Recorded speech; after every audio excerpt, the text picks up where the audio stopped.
একাত্তরের বিরোধী শক্তিকে ঠেকাতে তারেক রহমানকে ভূমিকা রাখার আহ্বান জানিয়েছে গণতান্ত্রিক যুক্ত ফ্রন্ট।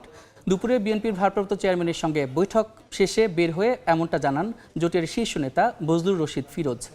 বেলা 11:30টায় গুলশান কার্যালয়ে আসেন বিএনপির ভারপ্রাপ্ত চেয়ারম্যান তারেক রহমান। এ সময় সমবেদনা জানাতে আসেন সিপিবি ও গণতান্ত্রিক যুক্ত ফ্রন্টের নেতারা। তারেক রহমানের সঙ্গে সাক্ষাৎ শেষে গণতান্ত্রিক যুক্ত ফ্রন্টের সমন্বয়ক বজলুর রশিদ ফিরোজ বলেন, 24-এর গণ অভ্যুত্থান পরবর্তী বাংলাদেশে নতুন পরিস্থিতি ও সুযোগ তৈরি হয়েছে। সরকার ও বিরোধী দল মিলে দেশ গড়তে চান তারেক রহমান। 24-এর গণ অভ্যুত্থানের পরে একটা নতুন পরিস্থিতি, নতুন একটা সুযোগ আমাদের সামনে তৈরি হয়েছে। সেই সুযোগকে আমাদের কাজে লাগাতে হবে। তার জন্যে যারা সরকারে থাকবে, যারা বিরোধী দলে থাকবে, সবাই মিলেই দেশটাকে সামনের দিকে অগ্রসর করে নিতে হবে, সেই আশাবাদ উনি ব্যক্ত করলেন।